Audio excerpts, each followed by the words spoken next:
ఎప్పుడు కూడా ఏదో ఫంక్షన్ ఉంది ఎంజాయ్ చేయాలి, లేకపోతే అట్లా చేయాలి ఇట్లా చేయాలని ఎప్పుడు అనుకోలేదు తను. అండ్ మీరు ఇప్పటికీ నమ్మరు, మేము పెద్దగా టీవీ చూడమండి, పెద్దగా ఇంట్రెస్ట్ ఉండదు మాకు. Because we always try to believe, ఎందుకు టైం వేస్ట్ చేయటం అనుకునేవాళ్ళం మేము.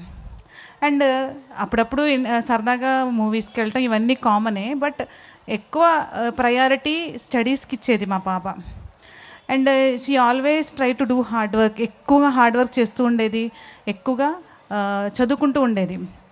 సో ఎప్పుడైతే తనకి ఈ కరోనా ఎఫెక్ట్ వచ్చిందో, 2020తో కరోనా స్టార్ట్ అయింది, 2019 అంటారు కోవిడ్-19, బట్ 2020 ఎఫెక్ట్ ఏదైతే వచ్చిందో ఫస్ట్ ఇంటర్మీడియట్ అంతా కూడా ఆన్లైన్ క్లాసెస్లో ఉండిపోయిందండి. తను మ్యాక్సిమం ఆన్లైన్ క్లాసెస్లో ఉండిపోవడం వల్ల తను అనుకున్నది చేయలేకపోయింది. అంటే తను ఎంత కష్టపడినా, 7th class 8th class 9th class అంతా చాలా చాలా కష్టపడినా తను ఈ స్ట్రెస్ మేనేజ్మెంట్ చేసుకోలేకపోయేది, పేపర్స్ ఆన్సర్ చేయలేకపోయేది, ఆన్లైన్ క్లాసెస్ అర్థమయ్యేవి కాదు, ఇవన్నీ చాలా చాలా పడింది. And finally she got some JEE Main rank and also బిట్స్లో మంచి ర్యాంక్ వచ్చింది. నేనేమనుకున్నానంటే అంత సాటిస్ఫై అవ్వడం ఎందుకు, ఒక్క జేఈ మెయిన్ ర్యాంక్ బిట్స్ ర్యాంక్తో నేను ఎందుకు సాటిస్ఫై అయిపోవాలి అని చెప్పేసి సతీష్ బాబు సార్ని అప్రోచ్ అవ్వడం జరిగింది. ఎందుకు అప్రోచ్ అయ్యానంటే దానికి ఒక రీజన్ ఉంది. బికాస్ అదే సంవత్సరం తిరుమల పిల్లలు కూడా రాశారండి మా అమ్మాయితో పాటే. అదే సంవత్సరం తిరుమల పిల్లలు కూడా రాశారు, బట్ వాళ్ళకి రిజల్ట్ బాగా వచ్చింది. మా అమ్మాయి ఎప్పటి నుంచో కష్టపడుతుంది, మా అమ్మాయికి రిజల్ట్ సరిగా రాలేదు అని ఒక ఫీలింగ్ ఉండిపోయింది. ఎక్కడ తప్పు చేసాం అని చెప్పేసి మేము చాలా స్ట్రగుల్ అయ్యి, మేము చాలా ఆలోచించి ఒక్కసారి సతీష్ బాబు సార్తో ఒక్కసారి మాట్లాడడం జరిగిందండి. మాట్లాడితే ఆయన మాట్లాడిన మాటలు, ఆయన స్ట్రాటజీస్ మొత్తం వాళ్ళ క్యాంపస్లో ఏం జరుగుతుంది అంతా చెప్పిన తర్వాత మేము చేసిన టైం వేస్ట్ గురించి మాకు అర్థమైంది. అండ్ మేము ఆలోచించలేదు, మేము ఒక్కసారి మా అమ్మాయి మేము కూర్చుని డెసిషన్ తీసుకొని లాంగ్ టర్మ్ తీసుకుంటే బాగుంటుంది. సతీష్ బాబు సార్ ఒక్కటే చెప్పారు, మీరేమి you don't satisfy with the least, you can do your best, మీకు ఖచ్చితంగా ఐఐటీ వస్తుంది, పాపగా క్యాలిబర్ ఉందని ఆయన బాగా మోటివేట్ చేయడం జరిగింది.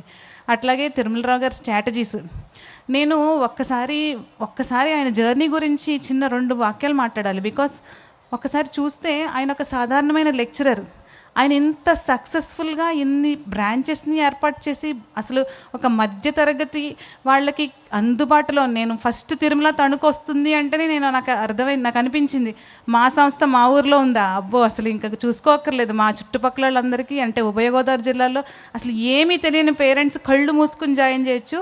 మేము ఎంతో కష్టపడ్డాం ఇవన్నీ తెలుసుకోవడం కోసం. ఇంత కష్టపడి మేము ఇంత ఆలోచించి ఒక లాంగ్ టర్మ్ డెసిషన్ తీసుకోకపోతే, అంటే తిరుమలకి కనుక రాకపోతే మేము ఖచ్చితంగా మేము రిగ్రెట్ ఫీల్ అయ్యేవాళ్ళమండి.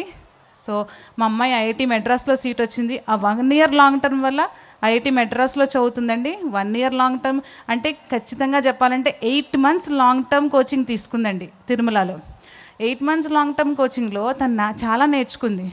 తను చెప్తుంది, that is all about strategies. మనకి ఎంత బాగా చెప్పే లెక్చరర్స్ ఉన్నా తన పూర్తి గైడెన్స్, అంటే motivation is very important.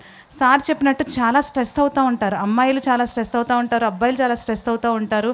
And ఆ స్ట్రెస్ మేనేజ్మెంట్ అన్నీ నేర్పించి వాళ్ళు మోటివేట్ చేసి పిల్లలు ఎక్కడ తగ్గుతున్నారు, ఏ ఫేజ్లో వాళ్ళు తగ్గుతున్నారు, ఏ చాప్టర్లో వీక్గా ఉన్నారు, అసలు ఎందుకు తగ్గుతున్నారు, ప్రతిదీ కూడా గైడ్ చేస్తున్నారు.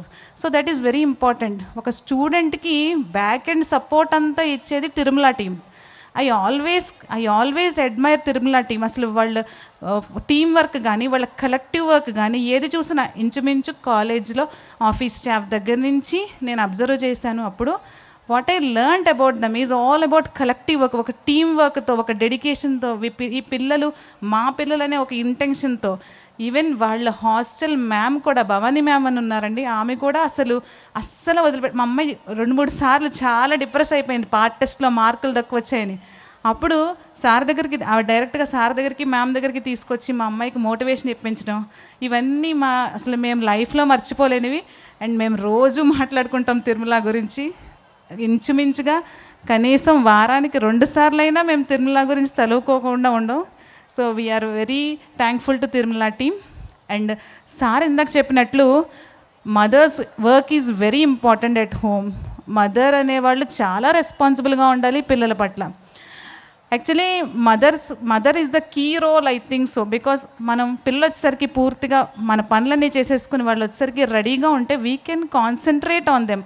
వాళ్ళు ఏం చేస్తున్నారు, వాళ్ళు ఎంత బాగా చేస్తున్నారు, అక్కడ స్కూల్లో ఏం చేస్తున్నారు, అసలు క్లాసులు సరిగా వింటున్నారా లేదా, వాళ్ళకి ఈరోజు టాపిక్ అర్థమైందా లేదా, ఇవన్నీ మనం ఇంటి దగ్గర ఒక్క గ్లాన్స్, ఒక్క అరగంట కూర్చుని వాళ్ళతో ఇంటరాక్ట్ అయితే that interaction helps you a lot. So dear mothers, spare your valuable time, whether it is very valuable for you. Please don't waste your time with your screen time, okay? So hope you will all do that. And also responsibility anta school di kadandi, adi very important. స్కూల్లో join చేస్తాం కదా, ఇంకేంటి తిరుమలలో join చేస్తాం, ఖచ్చితంగా rank వస్తుంది. Don't blindly believe that. మీరు చూడండి అసలు మీ పిల్లలు ఏం చేస్తున్నారు, స్టాఫ్ చెప్పేది కరెక్ట్గా ఫాలో అవుతున్నారా లేదా, you go through the progress. Every week progress ఎలా ఉంది, ప్రతి వీక్ టెస్టులు పెడతారు కదా మనకి, ఎలా ఉంది, ఎక్కడ తగ్గుతున్నారు, ఏ సబ్జెక్ట్లో తగ్గుతున్నారు, ఎవ్రీ సబ్జెక్ట్ ఈజ్ ఇంపార్టెంట్. ఇంచుమించు నేను చెప్పేదంతా ఒక్కటే, లాస్ట్లో అట్ ద ఎండ్ మేము లాంగ్ టర్మ్ జాయిన్ చేస్తే ఇంత ఎక్సలెంట్ రిజల్ట్ చూసాం. Why don't you join in the school age? 7th, 8th, 9th is very important, crucial. And అక్కడే వాళ్ళు ట్రిగ్నామెట్రీ చేసేసింది మా అమ్మాయి, 10th ట్రిగ్నామెట్రీ అంతా 8thలో చేసేసింది. ఇట్లా మీరు కూడా ఫస్ట్ అంటే మీరు ఏమనుకుంటారంటే మేము అంత స్ట్రెస్ పెట్టలేం, because we love our children, చాలా ఇష్టం మాకు పిల్లలంటే, అంత స్ట్రెస్ పెట్టలేమని అనుకుంటారు. బట్ స్ట్రెస్ మేనేజ్మెంట్ నేర్పించండి పిల్లలకి. బికాజ్ ఇప్పుడు కూడా మా అమ్మాయి ఐఐటీకి వెళ్ళిన తర్వాత చాలా కష్టపడుతుంది. ర్యాంక్ కొట్టడం ఒక ఎత్తు, అక్కడికి వెళ్ళిన తర్వాత ప్రూవ్ చేసుకోవడం ఒక ఎత్తు. రిలాక్స్ అవ్వకూడదు ఎప్పుడు కూడా. What ever you try your children to learn more. వాళ్ళు ఎఫిషియెంట్ అండి, వాళ్ళు చేయగలరు, వాళ్ళు ఏమీ స్ట్రెస్ అవ్వరు. 8th క్లాస్లో ట్రిగ్నామెట్రీ చేసేయగలరు, 7th క్లాస్లో మెయిన్స్ పేపర్ అంతో కొంత చేయగలరు. బట్ ఎప్పుడు కాన్సెప్ట్ ఓరియంటెడ్గా వాళ్ళకి మనం ఇవ్వగలిగితే. అది ఎలా సాధ్యం? కాన్సెప్ట్ ఓరియంటెడ్గా స్కూల్లో చెప్పగలిగితేనే వాళ్ళకి అది సాధ్యం. సో పిల్లలది కాదండి తప్పు, మనం వాళ్ళని కరెక్ట్గా ప్లేస్ చేయకపోతే, అంటే మంచి స్కూల్లో ప్లేస్ చేయకపోతే మందే తప్పు. ఎగ్జాక్ట్గా సార్ ఇందాక చెప్పినట్లుగా ఎగ్జాక్ట్లీ మందే తప్పు అవుతుంది. So be responsible. ఫోన్లు ఇవ్వకండి ఇంటికి వచ్చిన తర్వాత. అందరూ చెప్తున్నారు, నేను కూడా చెప్తున్నాను, ఫోన్లు ఇవ్వకండి. That is the dangerous weapon. So మీ పిల్లలకి మీరు ఇచ్చే డేంజరస్ వెపన్ అది. అండ్ ఎనీవే, అండ్ ఇంకొక విషయం, ముఖ్యంగా గర్ల్స్ స్టూడెంట్స్ గురించి నేను ఒక మాట చెప్పాలి. గర్ల్స్ గురించి చాలా ఎలా అంటే, మీరు ఏమనుకుంటారంటే గర్ల్స్ ఎక్కడెక్కడికో వెళ్ళి చదవక్కర్లేదు, ఎక్కడెక్కడ లోకల్లో ఉంటే సరిపోతుంది, లైక్ దట్ మెనీ పేరెంట్స్ అలాంటి హోప్స్తో ఉంటారు. బట్ వాళ్ళని ఎదగనివ్వండి, వాళ్ళని ఎదుగుదల ఏమీ రాపొద్దు. అండ్ సార్ చెప్పినట్టుగా జేఈ అడ్వాన్స్లో 25% మార్క్స్ వస్తే ఓసీ బాయ్కి మంచి సీట్ వస్తుందని చెప్పారు. నా ఎనాలిసిస్, జేఈ అడ్వాన్స్ వరకు క్రాక్ చేయగలిగితే మీ పాప, if you are a parent of a girl student, understand the analysis. నేను చెప్పేది వినండి. 1,80,000 రిజిస్ట్రేషన్స్ జరుగుతాయి. 2,50,000 మంది సెలెక్ట్ అయితే 15 లక్షల్లో అడ్వాన్స్డ్ పేపర్ రాయటానికి 2,50,000 మందిలో మ్యాక్సిమం సార్ చెప్పినట్లుగా 1,80,000 రిజిస్ట్రేషన్సే జరుగుతాయి. మిగతా వాళ్ళు అదర్ కండిషన్స్ వల్ల రిజిస్టర్ అవ్వకపోవచ్చు. అండ్ అందులో 1,80,000 మంది క్వాలిఫై అవ్వరండి. సో మా అమ్మాయి రాసిన సంవత్సరం అయితే 45,000 మెంబర్స్ మాత్రమే క్వాలిఫై అయ్యారు. 45,000 మెంబర్స్లో 7,500 గర్ల్స్ ఉన్నారు. 7,500 గర్ల్స్ ఇన్ ఆల్ కేటగిరీస్. నేను చాలా వండర్ అనమాట. అది 45 అంటే వీళ్ళందరూ కూడా ఒక 16,000 సీట్ల కోసమే వీళ్ళంతా స్ట్రగుల్ అయ్యేది.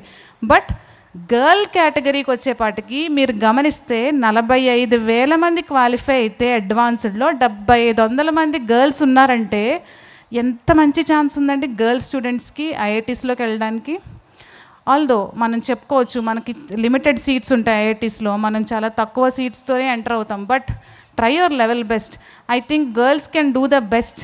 గర్ల్స్కి మంచి వాట్ ఎవర్ ఆపర్చునిటీస్ ఉన్నాయి when they are going into IITs. And ఏ బ్రాంచ్లో అయినా వాళ్ళు జాయిన్ అవ్వచ్చు. దాన్ని ఆ బ్రాంచ్లో జాయిన్ అయిన తర్వాత they can go to some minors and they can do, వాళ్ళు ఎక్స్ప్లోర్ అవుతారు and they can do their best. And parents, sir చెప్పినట్లు struggle for your kids and they will achieve good heights. And thanks for given this opportunity sir. Thanks a lot. Thank you అమ్మా. Educated mother తన పాపకు ఒక మంచి ఇది career ఇవ్వాలనుకున్నటువంటి mother. చూస్తున్నారు కదా ఆ తాపత్రయం, దాని మీద తను స్టడీ చేయడం, చిన్నప్పటి నుంచి కేర్ తీసుకోవడం. కాబట్టి పిల్లలు ఐఐటీలకి ఎన్ఐటీలకి వెళ్తున్నప్పుడు ఆ సార్ను కూడా చూశారు. వాళ్ళ అమ్మాయి ఎప్పుడో ఇంటర్మీడియట్లో వస్తుంది, అయినా 2017 నుంచి కూడా రెగ్యులర్గా వెళ్ళి, అంటే ఆ భవిష్యత్తు గురించి, పాప భవిష్యత్తు గురించి ముందు నుంచే స్టడీ చేయడం. ఇంకోటి ఏంటంటే వాళ్ళ అమ్మాయి గురించి కూడా కాదు, తనకు తెలిసిన వాళ్ళు ఎవరైనా ఉంటే వాళ్ళంతా బాగుపడాలి. అంటే నేను ఒక టీచర్ని కాబట్టి నన్ను 10 మంది అడిగినప్పుడు ఆ 10 మందికి నేను మంచి చేయాలి, ఏ సంస్థ అయితే బాగుంటుందని చెప్పి ఆ మంచి మంచి పాయింట్లన్నీ కూడా నేను తెలుసుకుని ఆ పిల్లలంతా సక్సెస్ అవుతుంటే నేను ఆనందపడడం అనేది నిజంగా చాలా గొప్ప విషయం. Great sir, it's great. అది సోషల్ సర్వీస్ ఒక రకంగా చెప్పాలంటే. ఇందాక నేను ఎయిమ్స్ ఢిల్లీకి వెళ్ళాడు ఒక బాబు అని చెప్పేసి అన్నాను కదా, రామారావు గారని మ్యాథ్స్ టీచర్ అనమాట మా దగ్గర. వాళ్ళ బాబు యాక్చువల్గా 6th నుంచి ఇంటర్మీడియట్ మా దగ్గర చదువుకున్నాడు. ఆయన కూడా ఇక్కడే ఉన్నారు యాక్చువల్గాను. అదృష్టం కొద్ది ఆయన ఇక్కడ రావడం జరిగింది. వాళ్ళ పాప ఎన్ఐటి కాలికట్లో చదువుకుంది. రీసెంట్గా మ్యారేజ్ కూడా అయింది ఒక 2 years బ్యాక్. ఆయనది తణుకు యాక్చువల్గాను, వాళ్ళ అత్తగారిదేమో వేలువేను. ఇద్దరు పిల్లలు బ్రహ్మాండంగా సక్సెస్ అయ్యారు. ఇద్దరు పిల్లలు కూడా మా స్టూడెంట్సే, అక్కడ రాజమండ్రి తిరుమలలో చదువుకున్నారు. తెలిసి వచ్చారు మీరు ఇక్కడ సదస్సు జరుగుతుందని. Okay okay. తర్వాత ఇక్కడే తణుకు విద్యార్థి ఆర్కిటెక్చరల్ ఇంజనీరింగ్ చదువుతున్నాడు కాలికట్ ఎన్ఐటీలో. మేము వస్తున్నామని చెప్పి తెలిసి రోజు పని కట్టుకుని రావడానికి వచ్చాడు. లాస్ట్ టైం మేము కాలికట్ ఎన్ఐటీ కూడా వెళ్ళడం జరిగింది మేడం నేను. జనరల్గా చాలా ఎన్ఐటీలు చూసాం, ఆ చుట్టుపక్కల ఎక్కడికైనా వెళ్తే సరే మన పిల్లలు ఉంటారు కదా చూసొద్దామని చెప్పి ఐఐటీకి ఎన్ఐటీలు దూరేస్తుంటాం మేము. లాస్ట్ టైం కేరళ వెళ్ళినప్పుడు దగ్గర అది actual Kozhikode Calicut NIT, one of the best engineering colleges అనమాట ఎన్ఐటీస్. వెళితే అక్కడ ఆ రోజున ప్రత్యేకంగా 32 మందో 33 మందో పిల్లలు ఫస్ట్ ఇయర్ వాళ్ళే ఉన్నారు కాలికట్ ఎన్ఐటీలో. సో వాళ్ళతో కలిసి ఆ రోజు లంచ్ చేసి ఒక పూటంతా స్పెండ్ చేసి మొత్తం క్యాంపస్ అంతా చూసాము. తను తెలిసి వచ్చాడు, సరే అవకాశం ఉంటే నేను ఒక 5 నిమిషాలు మాట్లాడతాను అని చెప్పి. రా నాన్న. వీళ్ళ నాన్నగారు బిల్డర్ ఇక్కడ తణుకులో, వీళ్ళ అన్నయ్య మా స్టూడెంటే. వాళ్ళ అన్నయ్య ఇంటర్మీడియట్లో వచ్చాడు, తనేమో 8th వచ్చాను అక్కడికి, 7th క్లాస్లోనే వచ్చేసాడు. అన్నయ్య ఇంటర్మీడియట్, వాళ్ళ అన్నయ్య 8th జాయిన్ అయ్యాడు. తణుకు నుంచి వచ్చి అక్కడ హాస్టల్లో, వాడు ఇప్పుడు యూఎస్లో ఉన్నాడు. ఇప్పుడు తను 3rd year ఆర్కిటెక్చర్ చేస్తున్నాడు. కావాలని వాడికి ఇంట్రెస్ట్, వాళ్ళ నాన్నగారు బిల్డర్ కదా, వాళ్ళ నాన్నగారు వాళ్ళ దగ్గరికి వీళ్ళ దగ్గరికి వెళ్ళి ప్లాన్లో తయారు చేస్తుంటే వీడికి బాధ వచ్చేసింది. అది మనమే తయారు చేసుకుంటే ఇంకా బాగుంటుంది కదా అని చెప్పి, డాడీ నేను ఆర్కిటెక్చరల్ ఇంజనీరింగ్ చేస్తానంటే సరే అని చెప్పి ఎంకరేజ్ చేశారు. ఎన్ఐటీలో ఇంకా మిగతా కూడా వచ్చినా కాదు ఆర్కిటెక్చర్ చేయాలని చెప్పి, that is 2nd best NIT for architecture engineering. Jaipur ఫస్టును, అది 2nd. వెళ్ళినప్పుడు కూడా మొత్తం ఆర్కిటెక్చరల్ యూనిట్ ఏదైతే ఉందో ఎన్ఐటీలో మేడంగా నాకు తీసుకెళ్ళి మొత్తం అంతా చూపించేసాడు, మొత్తం అక్కడ ఉన్నది ఇదంతా. సరే అందరం పెద్దవాళ్ళు మాట్లాడాం, బుడ్డాడు మాట్లాడితే ఎలా ఉంటుంది, ఎన్ఐటీలో ఉన్నాడు ఒకసారి చూద్దరు. కానీ స్టార్ట్ అయ్యాను, నా జర్నీ 7th స్టార్ట్ అయింది. ఇప్పుడు కూడా చాలామంది పేరెంట్స్ ఉంటారు, హాస్టల్ అని అదని ఇదని భయపడతారు. కానీ కొంచెం స్ట్రగుల్ ఉంటుంది, ఖచ్చితంగా స్ట్రగుల్ ఉంటుంది. అప్పుడులో నేను కూడా వాళ్ళు ఐడియాలజీ చాలా బాగుంటుంది. బేసికల్లీ శ్రీహరి సార్ ఉంటారు. యాక్చువల్లీ నాకు శ్రీహరి సార్కి చాలా బాగా ఎక్కువ. నెక్స్ట్ వచ్చేసప్పటికి మేడం సార్ అవైలబుల్ ఉంటారు, సార్ కొంచెం బిజీగా ఉంటారు. నెక్స్ట్ వచ్చేసప్పటికి నేను కోవిడ్ బ్యాచ్ ఇంటర్ ఫస్ట్ ఇయర్లో మాకు ఆల్మోస్ట్ ఆన్లైన్ క్లాసెస్ జరిగినాయి. నేను చాలా ఇబ్బంది పడేవాడిని, ఎలా క్రాక్ చేస్తాము, 7thలోనే స్టార్ట్ చేసాము, ఎట్లా అని ఆన్లైన్ కోచింగ్ అవి ఇవి అన్నీ బాగానే ఇచ్చారు, చాలా బాగా జరిగింది ప్రోగ్రామ్. సేమ్ అదే విధంగా రన్నింగ్ జరిగింది. నెక్స్ట్ వచ్చేసేపటికి ఇంటర్ 2nd yearకి వచ్చేప్పటికి ఒక్కొక్క టైంలో ఫుల్ స్ట్రెస్ అయ్యాను. సార్ ఎలా అయితే చెప్పారో, నేను ఎప్పుడు ఇంట్లోనే అదే లైక్ క్యాంపస్ మధ్యలో బిల్డింగ్ ఉంటుంది, కానీ ఫుల్ ప్రొడక్షన్ ఉంటుంది, ఏ స్టూడెంట్ ఎక్కడికి వెళ్ళకుండా అవ్వదు. కానీ వెంటనే సార్ ఇంటికి పరిగెట్టుకుని వచ్చేసింది, సార్ నాకు చాలా స్ట్రెస్ అవుతుంది సార్ అది ఇవన్నీ. సార్ జస్ట్ ఆయన బయట ఉన్నారు, కరెక్ట్గా ఇంటి బయట ఉన్నారు.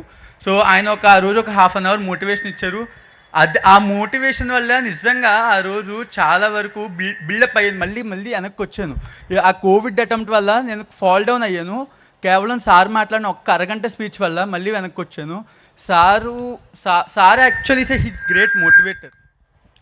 సో యాక్చువల్లీ పేరెంట్స్ని ఆయన ఇంత మోటివేట్ చేసి ఆయన ఒక ట్రాన్స్లో లాగారంటే, ఎప్పుడైనా ఒక స్టూడెంట్స్కి ఒక కౌన్సిలింగ్ అనే వెంటనే స్టూడెంట్స్ అందరూ ఆటోమేటికలీ వాళ్ళు ఒక ట్రాన్స్లోకి వెళ్ళిపోతారు. ఎలా అయితే ఇందాక ఒక అమ్మాయి చాలా ఫుల్ ఫోకస్డ్గా వింటుంది, మేము అందరం కూడా అలాగే వినొచ్చేవాళ్ళం. ఆయన ఇప్పుడు ఫర్ ఎగ్జాంపుల్ ఆయన మీకు చెప్పారు, పిల్లలకి క్రాక్స్ కొనేయకండి, స్కెచెస్ కొనేయకండి, బ్రాండెడ్ ఐటమ్స్ కొనకండి అన్నారు.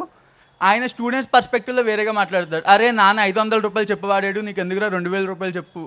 ఇట్లాంటివన్నీ అడుగుతారు. ఆయన మాటలకే దెబ్బకి మనకి ఇద్దిరా లైఫ్. ఆయన ఒక స్టేట్మెంట్ చెప్పారు, అరే ఒక పుట్టుకకు ఒక అర్థం ఉండాలి, మనం ఒకసారి పుట్టేము, మన లైఫ్లో మనం ఏదైనా చేసామంటే ఇలాంటోడు మన ఇంట్లో మళ్ళీ పుట్టగలడా, ఇలాంటోడు మన ఇంట్లో నుంచి మళ్ళీ రాగలడా. ఆయన ఇట్లాంటి స్టేట్మెంట్స్ అన్నీ వదులుతారు. Sir really proud of you sir. ఈ స్టేట్మెంట్స్ నిజంగా చాలా స్టూడెంట్స్కి ఒక అవగాహన ఇస్తుంది. నెక్స్ట్ వచ్చేసప్పటికి అక్కడ చాలా గ్రేట్ హెచ్ఓడీస్ ఉండేవారు, ప్రతాప్ సార్, రాజేష్ సార్. వీళ్ళు కూడా సేమ్ ఇదే విధంగా మాట్లాడేవారు. అరే ప్రైమ్ మినిస్టర్ బ్రహ్మ విష్ణు మహేశ్వర్లు అనుకున్నా నీకు అక్కడ సీట్ ఇవ్వలేరురా, నీ లైఫ్ మొత్తానికి ఇదే ఇయరేరా నీకు అవకాశం, నీకు సీట్ వస్తుందిరా అని చెప్పి వాళ్ళు ఇచ్చే బూస్టప్ కానీ అది కానీ చాలా బాగుంటుంది. ఇవాళ నేను కానీ మా అన్నయ్య కానీ ఇలా ఉన్నామంటే ఈవెన్ మా పేరెంట్స్తో సహా